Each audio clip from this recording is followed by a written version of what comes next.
This week on Behind the Pulpit, Pastor Dave is a little sad.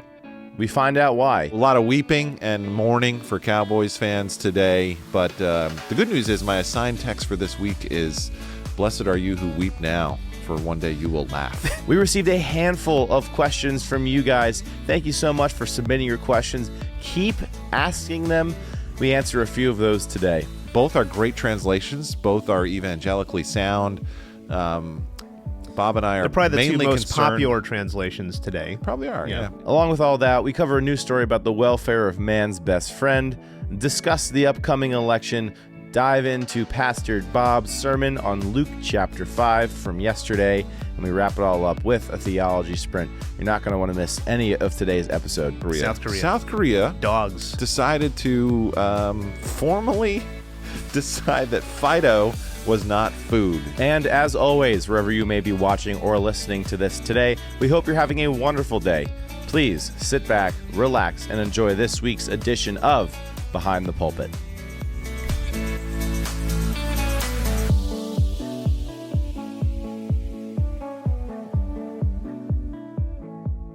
Welcome to our Behind the Pulpit podcast. Here we are, mid-January, January 15th already, 2024. My name's Dave, one of the pastors here at Millington Baptist Church, and I am joined, as usual, with my esteemed colleague, Pastor Bob Urbig, here with Pastor Dave. Good to be here this morning. It's a chilly morning, Pastor Dave. I almost left without my little fleece, and I thought better of it on my way out.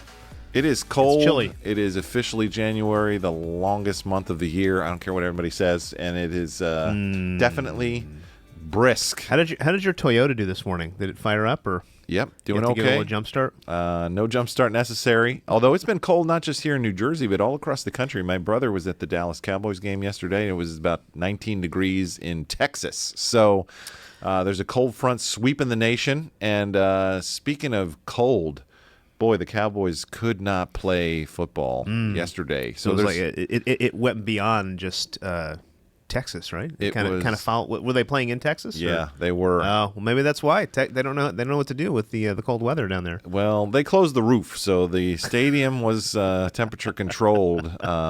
Unlike our passage today that we'll talk about later, opening the roof. But the Cowboys just had no defense, and I think they had the largest deficit in playoff history in the first half since 1969 or something. It was kind of a record. So a lot of weeping and mourning for Cowboys fans today. But the good news is my assigned text for this week is, "Blessed are you who weep now, for one day you will laugh." So I don't know if I'm taking the Bible out of context there, but that's my promise that I'm holding on to. Are the 49ers still in, Tim?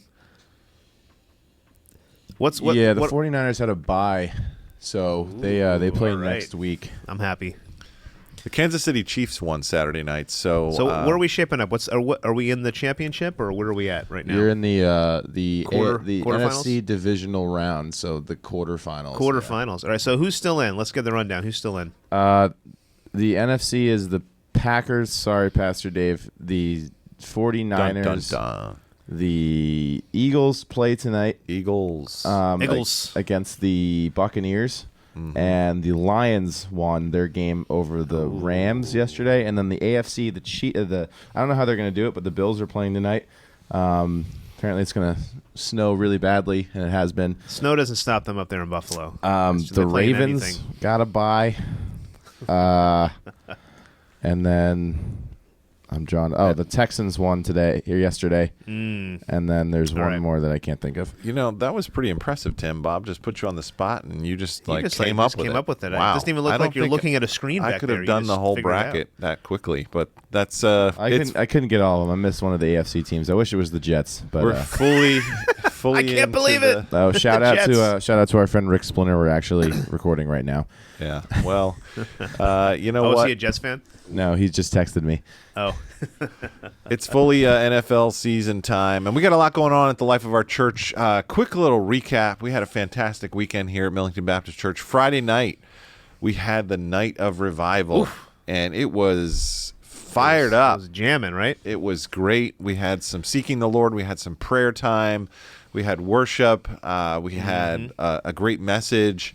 And it was just a fantastic time to pursue God for revival in 2024. So thanks to everybody for putting that together. Tim, thank you for your hard work. I know that was quite a bit for production. And what was it like for you watching from the balcony? Like it was almost like you got a God-sized view up there. Watching. Well, I was in the front because my brother and I hosted it. But you didn't go in the balcony at all? No, I didn't. But Wow. I looked at the Well, now my question is disappointing. our camera guy Ron did a really good job of capturing some. He got some shots of the whole sanctuary in our video. Good job, Ron. Shout out to Ron today. We did live stream that. We didn't tell anyone, but we did. We had a few viewers. But if you missed it or want There was a lot of to views experience later it on. again, you we can had a go couple back. hundred views on YouTube already. Really, you can back. You can go back and watch it. It was great. But yeah, it sounded great. I think like myself and my brother stood on stage, just hearing the voices behind me worshiping was really incredible that night. Yeah, great night. Highlight for me was I was standing in the front as a prayer partner, and I was just looking out at the whole congregation as we paused for a moment to get into groups for prayer, and just seeing the whole congregation gathered seeking the Lord together during that time, particularly the youth and young adults, how they were just going after it. Many of them were on their knees. Many of them were just kind of turned around and used their chair as kind of an altar, and it was really wonderful to see That's just how the youth are on fire right now. Yeah, it's so there's just some atmosphere that it's hard to create some of those things on a Sunday morning. So like a Friday night, it's different. You come in like there's just a different feel about encountering the Lord. I'll give you a highlight for me too. Was so Amanda and I were able to come, and we brought our 7-year-old daughter, and it was really cool because she was getting into it too. I mean, she was raising her hands at times. She really wanted to pray. She wanted to come up. She goes, "I really want to go pray for Josiah." So we came up and prayed with Dave at the front. It was special. Yeah. Yeah. Well, that was a really fun night, and let's keep that fire going. Let's continue to seek the Lord and make 2024 the year that we really see revival in our midst. So thank you guys for your hard work putting that together. Next event that's coming up more in the future in the life of our church is this week is our monthly senior luncheon. So we're looking forward to getting together. If you're a senior, Friday, 12 o'clock, bring an item to share.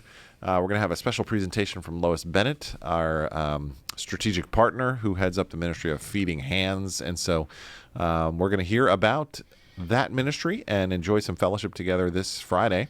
So come on out. And then the next one is a new initiative here at Millington Baptist Church. Starting on January 28th, on Sunday mornings at 8 o'clock in the morning, we're going to have an opportunity for prayer for women. It's going to be held over in the YFMB in room 203 upstairs, and we're going to pray for a variety of topics. The contact for that is Deb Ludiker. And so if you have questions about that or if you'd like to get involved, contact her, or you could just show up that first Sunday morning, 8 weeks of prayer. And one of the things we want to see more of in 2024 is intentional times of prayer. So that's one of the efforts to do that. So we look forward to that time of prayer. That's cool. Thank you for shepherding that. And then the next announcement, I'm going to let you take it, Pastor Bob, is coming up here in the beginning of February, which will be here before we know it. It is. I feel like it's basically February right now because it's so cold. Yeah, so we're going to be doing a new class, 6-week class, although maybe if people are into it, we'll go longer, on the book Contagious Faith by Mark Middleberg. Just to be clear, this is a class about sharing your faith. It's a class about evangelism.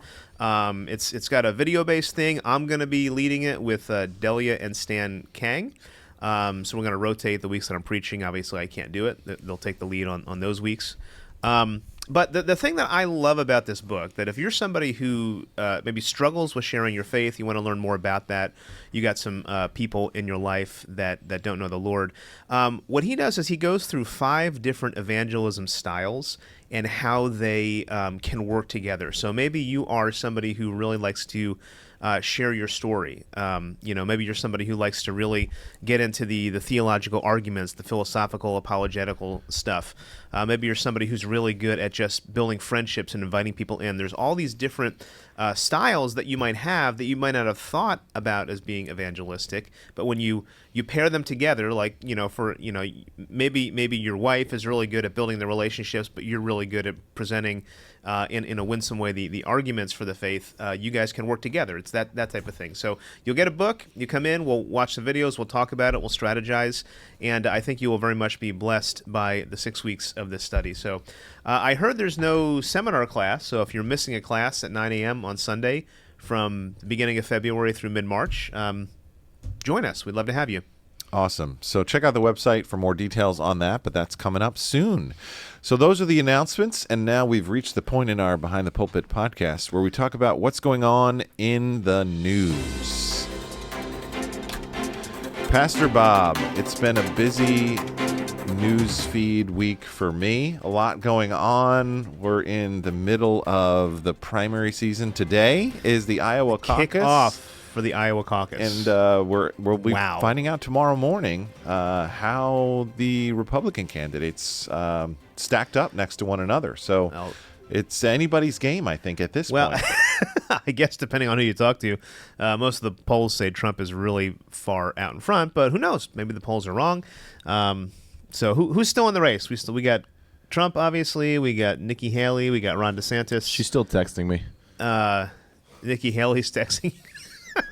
Okay. So we got Vivek Ramaswamy, and there's some other lesser-known candidates. Some other folks that are still technically in it. We don't know why they're running. Those are kind of the main people. So we'll see tomorrow how this goes. It's an election year, and it's cold in Iowa, but usually the field coalesces after Iowa, New Hampshire, maybe South Carolina. But then by the time you get to Super Tuesday, my prediction is we'll probably be down to 2 by then. So we'll big day in Iowa. That's happening in the news.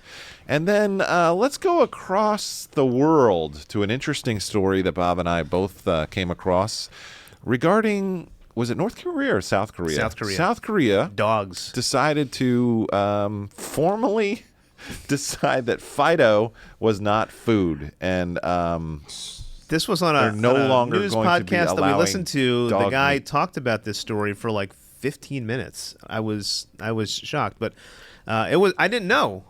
So here's the one. Don't worry, we're not going to take that long. The one title: South Korea passes bill to ban eating dog meat, ending controversial practice as consumer habits change. So basically, they just made it illegal for you to have a doggy burger, I guess, at the store.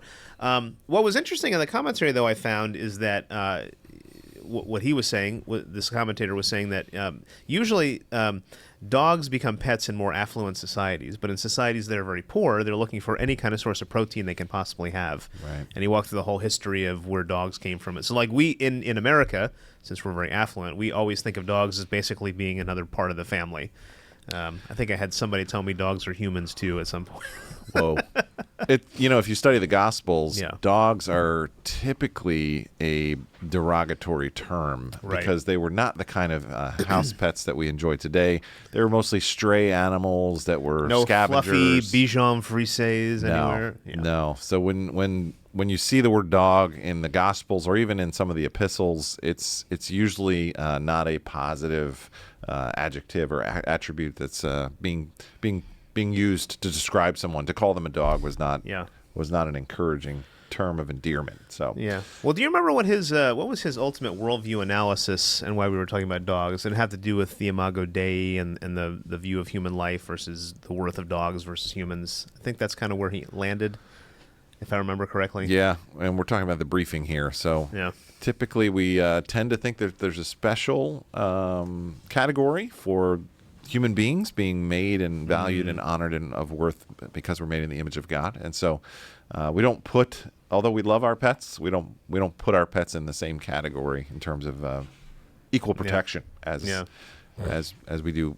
laws that surround human beings. So anyway, interesting news story. And well, the next time you look at your dog, maybe you'll look at them a little differently.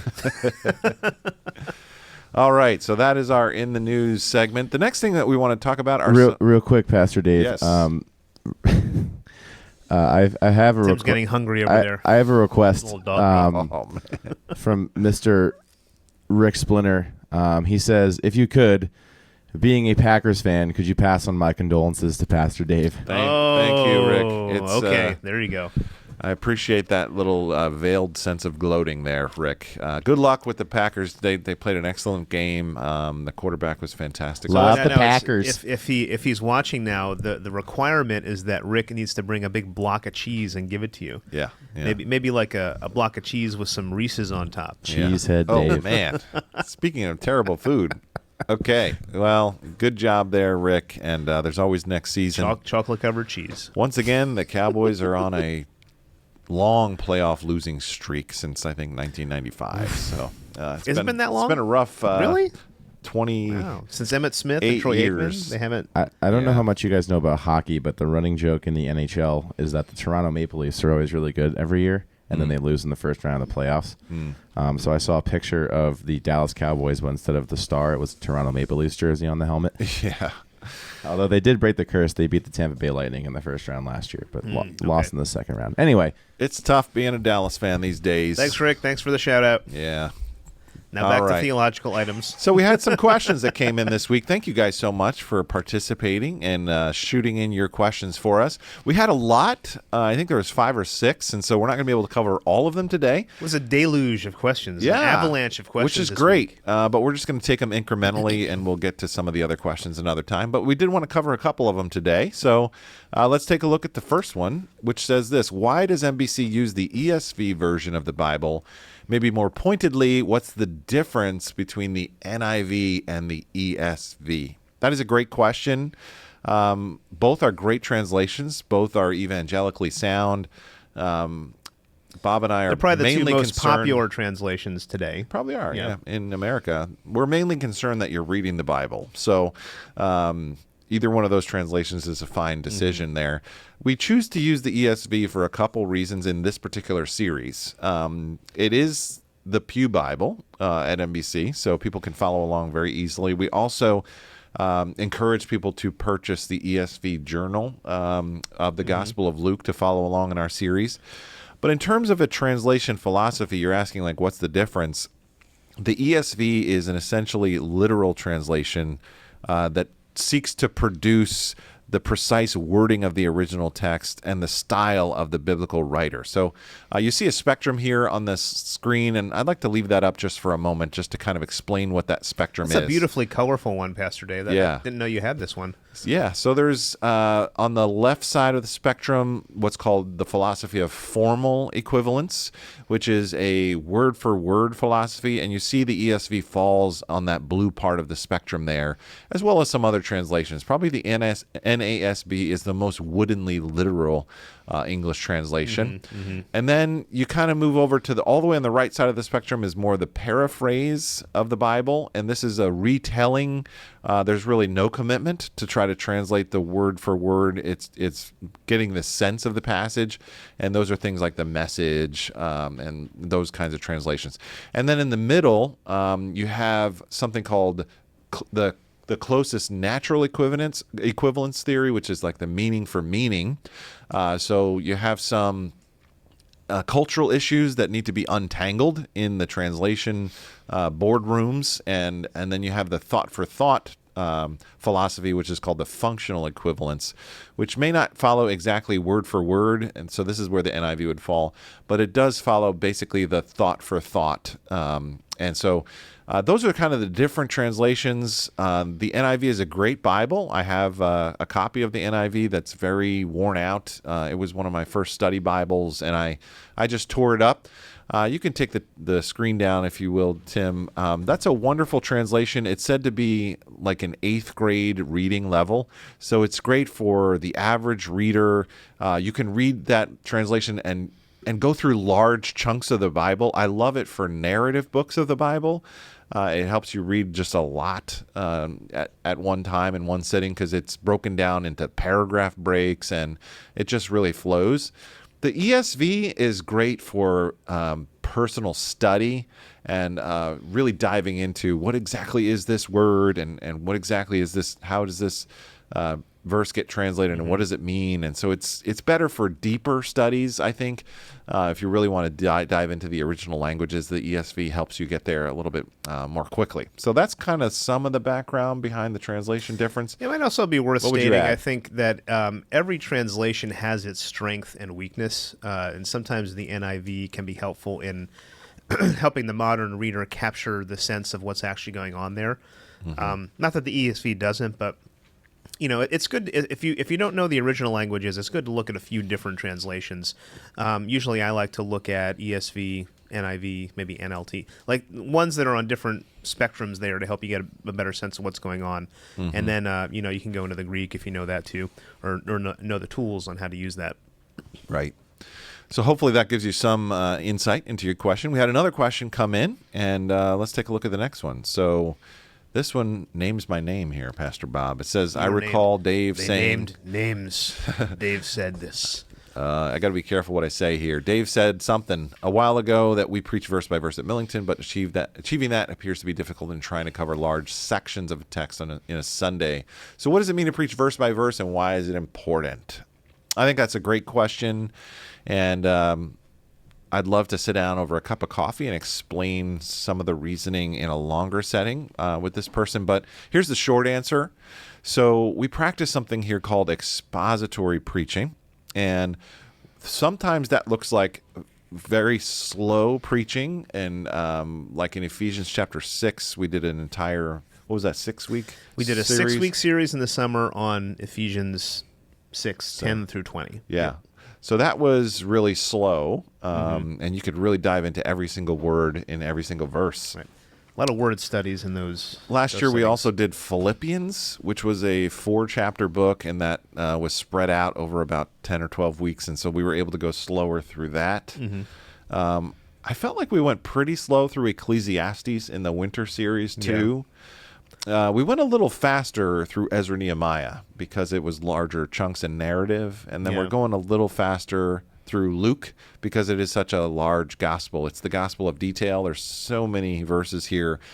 So expository preaching simply means the meaning of the sermon matches the meaning of the text.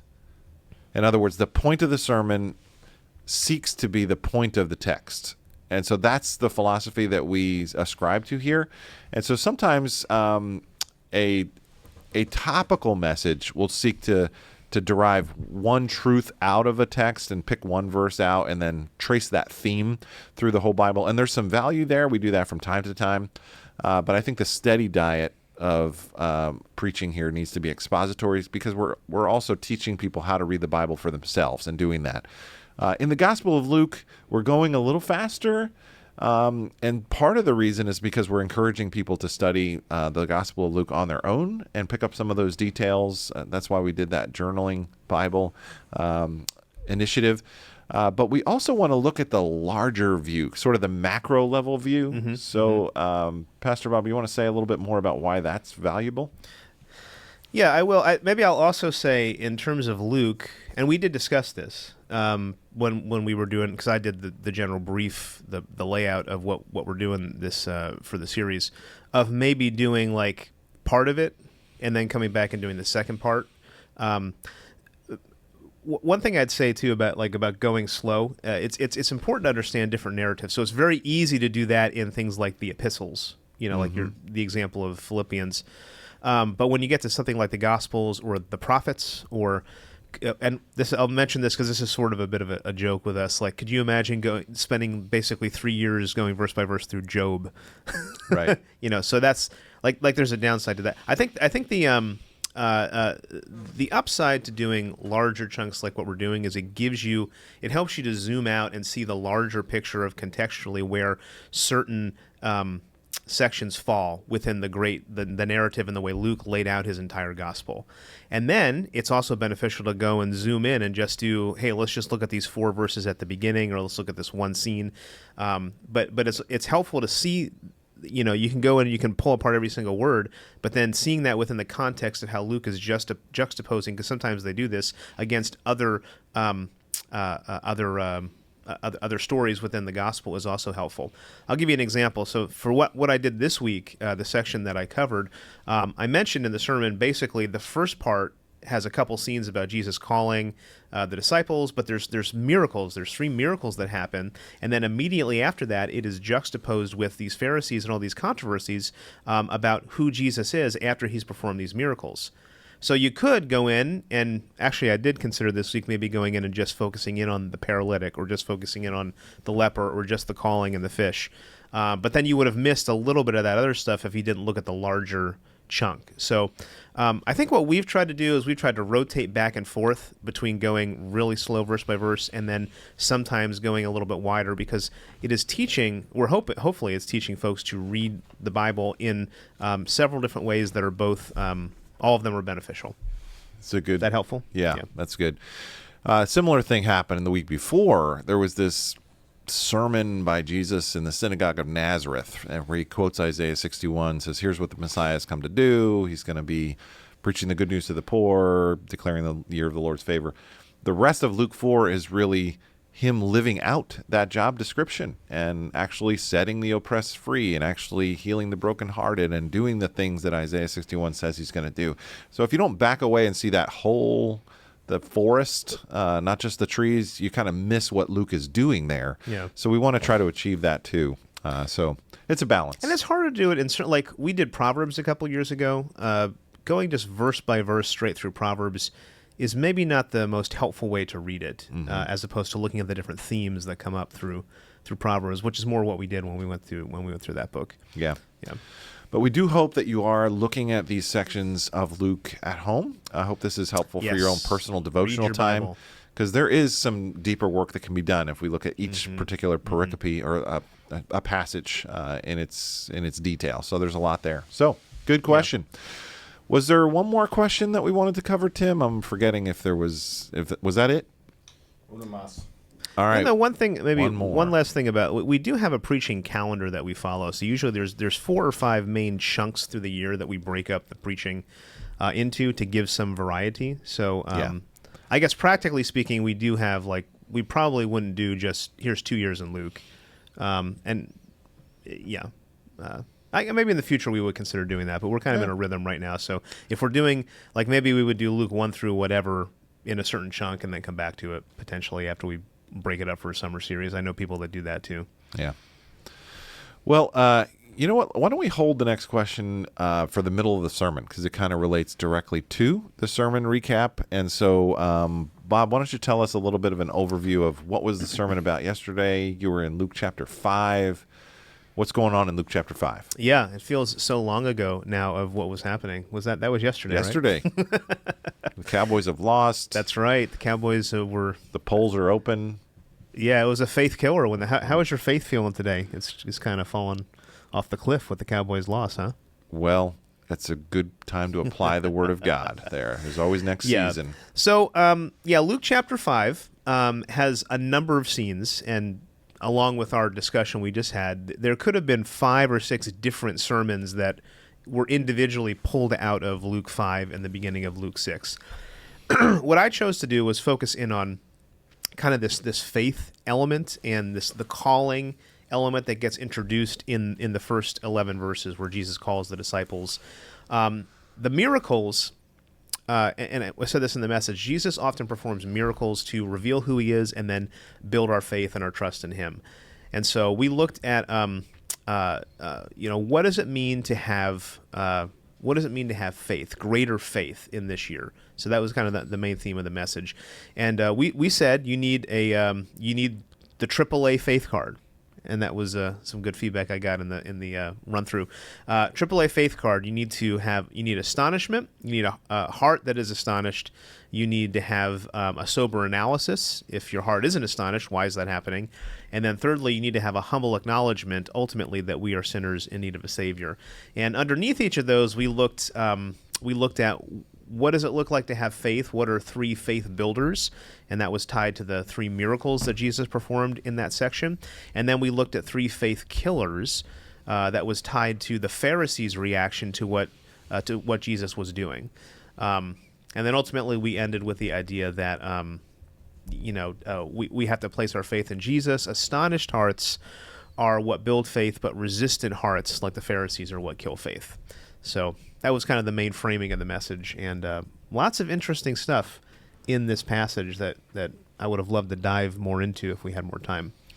Yeah, you had mentioned something at the beginning of the message. You said that Jesus does some teaching, but he doesn't want people to just come up to him and say, good sermon. He wants to change our lives. And I wonder, why do you think we struggle there as disciples of Christ? What's getting in the way? Yeah, and that's not actually to discourage folks. If you want to give encouragement on a sermon, that's great. I think the point that I was trying to make is that Jesus doesn't want you just to come up and say, hey, that was really... It was kind of like that comment about that's nice versus only God. Like, oh, that was nice. Thank you for made me think. But Jesus is... Now let's go get some lunch. Right, let's go get some lunch and go on our way. Roast beef. Yeah, no, I think Jesus is interested in true life transformative change where our faith is growing in him, and he's stretching us, he's growing us, he's taking us out into the deep waters and telling us to put down our nets in ways that are uncomfortable for us, and it actually changes the way that we live. Yeah. Sometimes when we say, oh, good sermon, that's nice, it's not really changing what we're doing the rest of the week. I know that is true for me. Like, really moving forward in your faith journey is what Jesus is after. All right, so this gives us a little tee up to that question. This question was directly related to the sermon here. So can we look at that question again there, Tim? So, Bob, this one's for you. In Luke 5:32, I have not come to call the righteous but sinners to repentance. In Luke 5, neither Simon the leper or the paralytic seek repentance. Jesus saw that the paralytic need was more to be forgiven more than to be healed. Simon draws away in the presence of Jesus, but he says, don't be afraid, and welcomes him in to be part of the family. In the same way, the leper by Jesus' touch draws him into his presence. Those that were outside the veil are brought in. Why did Simon obey Jesus' command to let down his nets and not question? Simon left his boat, his nets, and the richest load of fish he ever caught. What did the original words mean for Luke 5:10b? Don't be afraid, from now on you will fish for people. First, his name is Simon, then Simon Peter, and then Peter. Does that show his change from his identity before to his place as a disciple? So there's a lot there, Bob. Why don't you tackle some of that question, and we'll try to tag team it a little bit. Yeah. No, I guess this is one of the challenges, again, of having done a large section. So you're quoting Luke 5:32. That is within that section of Levi, and specifically the controversy the Pharisees are coming and bringing up with him. Their argument there is, why are you hanging out with sinners and tax collectors? And so Jesus' response is geared more towards that smaller section. I would say, though, earlier in the chapter, Simon Peter does confess to some unbelief that he has, and and the leper even coming with faith that Jesus would heal him. A lot of times Jesus performs those miracles to reveal a deeper, more spiritual truth about what's going on. So the person who comes, or the paralytic, or the leper who is the paralytic that comes, and the forgiveness of sins is there. Jesus is telling him about his deeper spiritual need, even though he's coming for physical healing. And so a lot of times those things are pointing to, obviously, we need to get right with God, but then there was also a physical need that we had as well. So I don't know that those things can be bifurcated, and repentance is ultimately Jesus' goal, but it doesn't always come out as explicitly in every single section that you're looking at. Well, going back to his statement to the Pharisees, I've not come to call the righteous but sinners. Is it fair to say that that statement? There is no one who's righteous, right? Right. So I'm not come to call the righteous. Well, that doesn't include anybody in that category, right? There is actually nobody who's righteous. So it's one of those phrases. It's like a turn of phrase. The Pharisees think they're righteous, right, with an external kind of righteousness, but Jesus is just making it clear that there actually is nobody in that category. Yeah. Well, there is a theme, again, that we talked about throughout all of Luke, where Jesus is coming to help lost people see that they're lost, to help sinners who don't know that they're lost, who don't know they have a problem. It's like that doctor illustration I kind of gave at the end of the sermon. Jesus is coming to expose our lostness, our sinfulness, and help us recognize our need. Because sometimes we come to him thinking we have a need, but it's really the wrong need. He's pointing us to the fact that your ultimate need is to be forgiven, to be reconciled to God. Yeah. You know, the Gospel of Luke was written by Luke, the doctor. He's called the beloved physician Right. in the book of Colossians. And I was looking up the word for physician here. It's the word iatru, which was, a medical doctor term. And so Jesus is the spiritual doctor, so to speak, who's seeing patients, who's ready to bring healing. And it's interesting to me how much medical terminology is in the Gospel of Luke because of his interest in his profession. Sure. But this is a spiritual meaning, and Jesus is going to heal us from our deepest illness, our deepest problem, which is not physical, it's spiritual. Right. So, well, then maybe to the question about the catching of the fish, again, I think Jesus a lot of times performs a miracle to reveal something about himself and point us to something deeper. So he has Peter go out, and the disciples go out into the deep water to catch fish, shows, wow, look at what can happen when you trust me. And then he says, and they're amazed and they're astonished. But then he says, he's actually saying, the mission, there's another mission, a better mission for you. Now I'm gonna use you to go out and catch people and bring them into the kingdom. yeah. You were asking, the person was asking about the exact words here in that verse, which is Luke 5:10. So here's the Greek text. It says, Jesus said, do not fear, which is the word phobu or phobos, where we got our word phobia. Do not be afraid. Simon was afraid. And then he says, from now on, now is an emphatic word here, now. And then he says, all men, anthropos, which is the word for all mankind, all humankind, Jew, Gentile, all people you will be catching. And I hadn't been familiar with this word for catching in the Greek. Zogron. Zogron. I think you looked that up. What was that? It meant to catch alive, which I thought was interesting. So you're going to go out and you're going to catch people and bring them into life, right? Basically. As opposed to certain kind of fishing and hunting and traps that actually kill the animal. Mm-hmm. Like if you're going to eat a dog or something like that, you need to kill it first. Trap. In this case, with a net, they were actually catching live fish. Yes. Right. Yes. And so this is that's an interesting point. Yeah, it was. It has to do with live catching. I should have thought of that before we did the sermon. That's but okay. Anyway, Well, I just wanted to mention one other cool thing about the fishing and the boat. In the 80s, so they actually discovered something that they now call the Jesus boat. It was discovered in the Sea of Galilee, and it is a first-century fishing vessel that was discovered on the shorelines a few miles south of Capernaum. And it's called the Jesus boat because it's the kind of boat that is written about here in Luke chapter 5. It's the kind of boat that Jesus and his disciples would have used on the Sea of Galilee to do their fishing. And so there was a major drought back in the 80s in the Sea of Galilee, and there was these two brothers who noticed a large oval shape in the muddy shoreline. And so they contacted Israel's Department of Antiquities and went to go check it out and confirm that this was actually the ancient remains of a first century fishing vessel. And then I think it took them a long time working around the clock where they had to go extract this thing from the mud without the wood disintegrating. So it had to do with wax and all kinds of technological tools to preserve these very fragile remains of this boat. Very special find. You can see it's not very deep, so if you get a bunch of fish in there, you can see why it was sinking down and water was already starting to come into it. Right. Yeah, it wasn't like a battleship out there. Yeah. So yacht. that's a good picture of what we're talking about here in Luke chapter 5, and the date range is around 100 BC to 100 AD. So it's a famous archaeological find of what's now called the Jesus boat. So pretty cool. Very cool. Did we cover all the questions in there? That was a long paragraph. I think so. All right. What else you got about the sermon, Pastor Dave? Well, you talked a little bit about these faith killers, and I wonder if you could maybe tell us where we get hung up there. So you said something like sitting and then questioning and grumbling. So what does that mean? How do I kill faith by those three areas? What do we mean by sitting? What's that all about?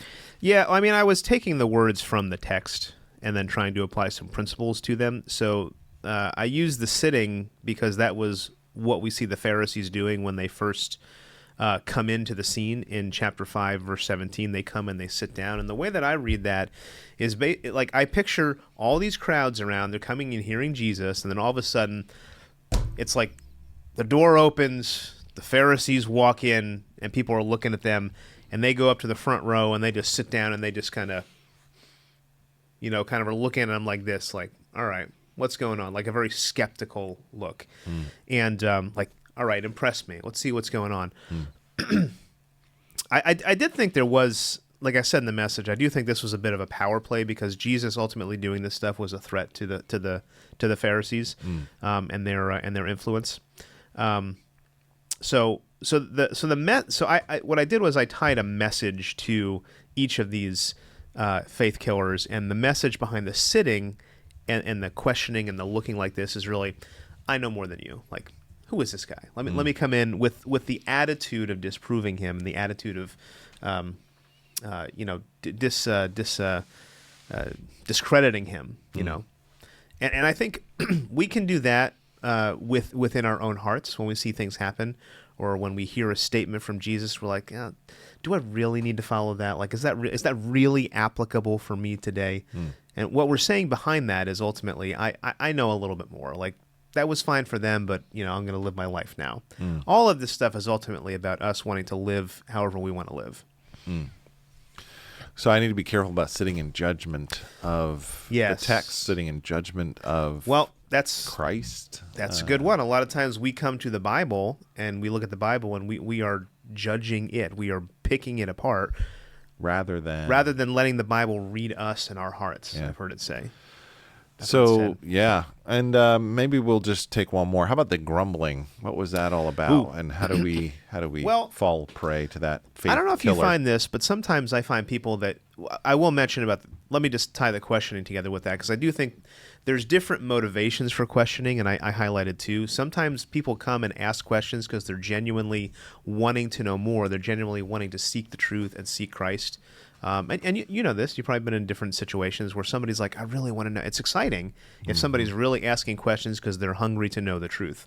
But then other people will come in and you're sharing the gospel with them, you're preaching your heart out, and they just continually ask questions. And in your mind, you're wondering, how many more questions do you need to ask? I think people get to a point where they just ask questions just to keep the barrier up there. And at the end of the day, it leads them to this grumbling piece, because the bottom line is they just don't want to surrender. And so they're complaining because God really asked, God wants me to do that, God wants me to give that, God wants me to not do that. Ugh, he's so restrictive. Like, that's kind of the grumbling piece. And it's the message I tied to that was we're just refusing to surrender, even though we know the truth is before us. Yeah. Which is, the ultimate folly, that we would sort of choose our own way against and over and against the way that Christ has for us. I like what you kind of, you talked about how we're leaving everything and how the disciples were willing to leave everything. And this is the call that Jesus has on us. But this was rooted in this whole idea of astonishment. Yes. That we're astonished at who Jesus is and all that he's offering us and all that he's done for us. I noticed that these words that Luke uses are different. He has the word for astonishment, which is thambos, and that means amazement or wonder. And then he has this other word for amazement, which is ecstasis, where we get our word ecstatic. And I found a couple places where that refers to actually falling into a trance. Like Peter, I guess, has a vision in Acts 10, and it's used in other places. And Luke likes these two words, astonishment and amazement. Sometimes he uses them together. But I think we need to rekindle our astonishment with the person of Jesus, and not let that ever become routine or familiar or just, hey, I've heard all this before. Wait a minute. Let's just continually be amazed and astonished. We have to fight for it. We do. Yeah. Yeah. So you said, like, instead of that's nice, how about only God? When amazing things happen, let's attribute it to the fact that God is working in your life, and fight for that, and always try to see those evidences of God's grace and his power in our lives. Yeah. I think a lot of times we're trying to not say that. It's like, oh, I don't know. Maybe not. But why don't we take a step back and just say, God is actively involved in the world. He's actively involved in my life, and let me give credit where credit's due. Yeah. And again, ultimately, I think part of that is like I still want to take credit for what happened. Like, look at what I did versus look at what God did. Yeah. You know. Yeah, I think, the questioner was asking, how did Peter obey Christ, and how did he leave everything? I think the news was spreading about who Jesus was, and people were astonished, people were amazed, and then when it came so close to Peter's own life, Yep. That was it for him. He left everything and followed him. And it's a scary. I mean, think about that. What does it mean to leave everything? It's scary, which is ultimately why Jesus says back to him, "Don't be afraid. Like I'm going to be with you in the midst of all this." Yeah. Well, that's a good word. Anything else on the message before we kind of wrap that section up? Well, you had asked about the investment thing, which I could go on for a little bit about that. Yeah, so you give an example of someone who left everything from more of a financial field and decided some of his portfolio was not in line with his Christian values, and left a company and started his own company. Who was that again? And so this guy, was that story? Robert Netzley, the whole investing discussion I've kind of been doing some reading on recently, the biblically responsible investing, not to be confused necessarily with values investing, which can be related to price value of a stock. That's been a big discussion in the last couple of years. People have tied it to certain things.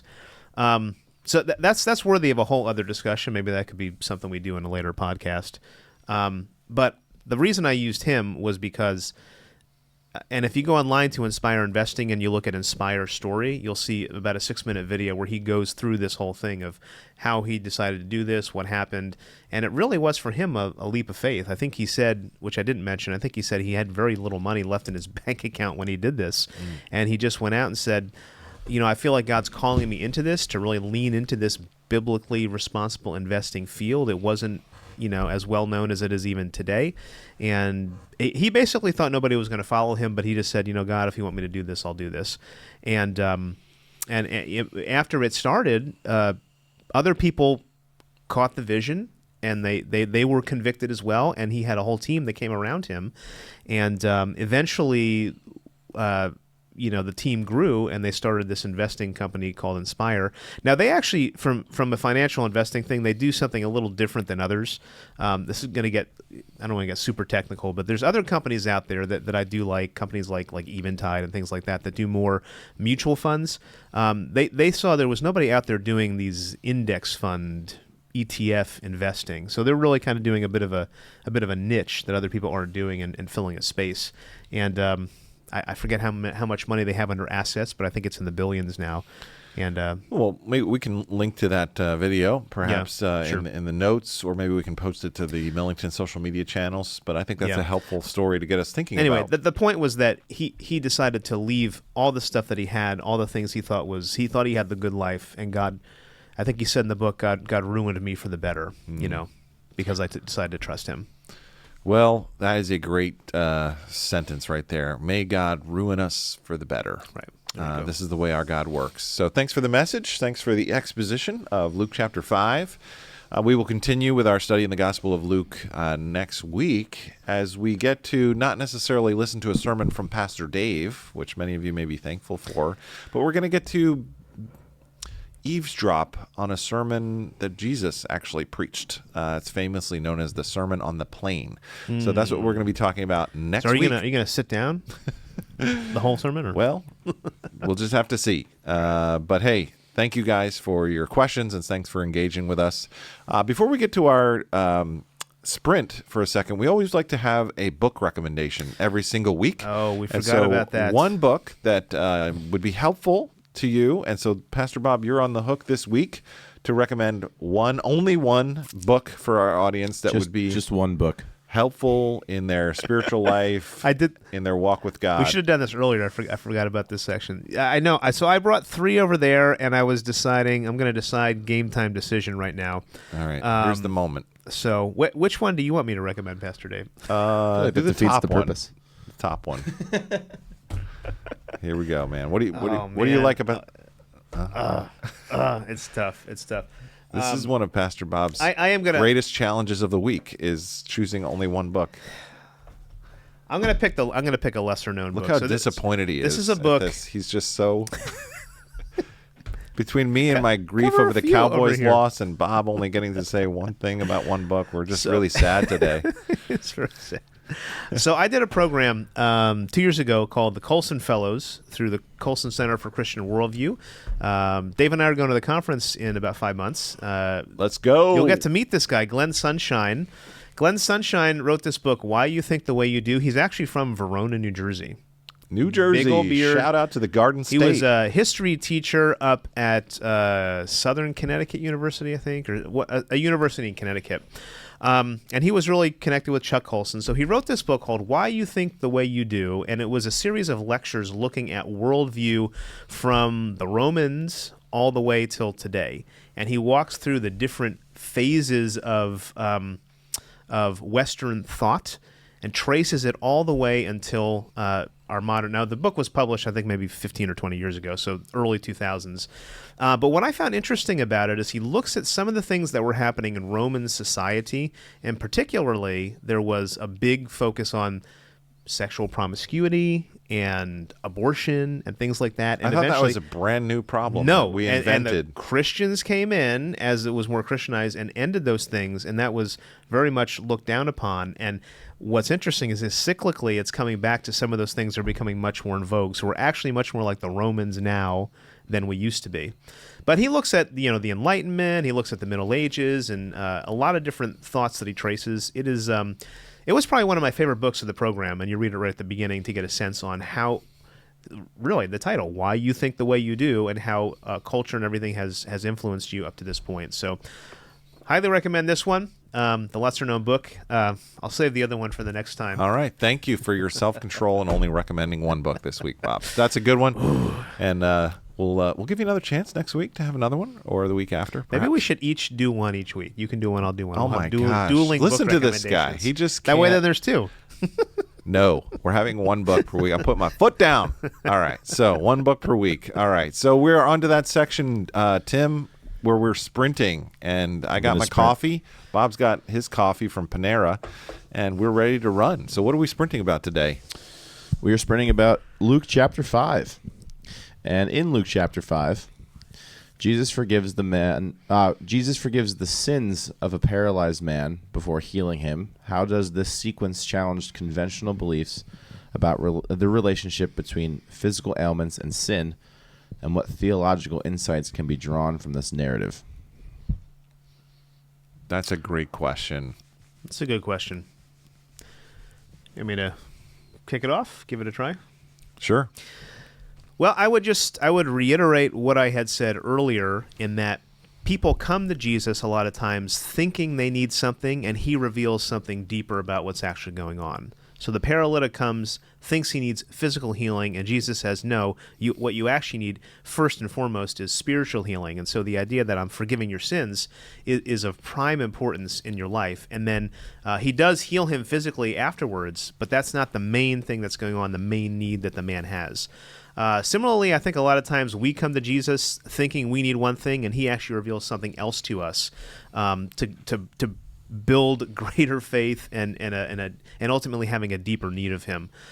So I think the sequence there in that particular section is rather important, because Jesus gets at our real need as opposed to the need that we think we need or our superficial need. I think that's a great answer. I think we need to be careful about saying that physical sickness is always a result of personal individual sin. I think good. that's kind of a cruel and harsh way to go about somebody, and not lacking in compassion to directly tie those two things together. But Jesus was someone who actually understood and knew the background and the depths of people's hearts. So he's able to do something that we human beings are not able to do.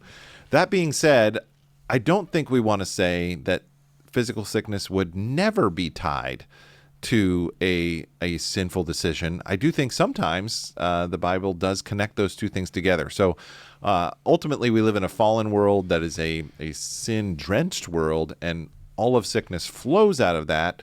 Sometimes it's not individual and directly related to somebody's choices.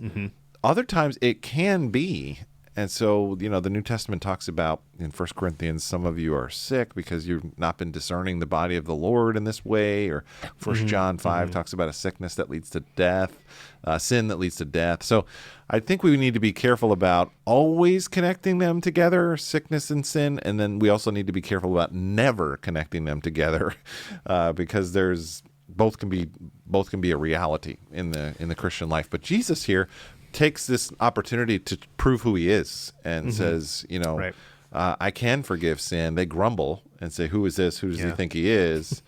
And Jesus says, well, which one's easier, right? For me just to say, get up and walk, or let me forgive this guy's sins. And then he does actually physically heal him to prove that he has the ability to actually forgive sins, proving that he was and is the Son of God, able to give mercy and grace through the gospel. That's some good nuance, and then focusing in on what's going on in the specific text. You made me think about another passage that's pretty significant for me. So that, there's the other example in John 9 where Jesus has the man who's born blind, the man with disabilities, comes to him, and basically his disciples are asking, who sinned, this man or his parents, right? And Jesus' response in John 9:3-5 is, it was not that this man sinned or his parents, but that the works of God might be displayed in him. We must work the works of him who sent me while it is day. Night is coming when no one can work. As long as I'm in the world, I'm the light of the world. So sometimes those things happen to display God's working in the people's lives. And we always think that suffering is of the devil or of sin, and just sometimes it is a product of being in a sinful world, and it offers an opportunity for God to come in to teach us how to trust in him and to build our faith in him. Yeah.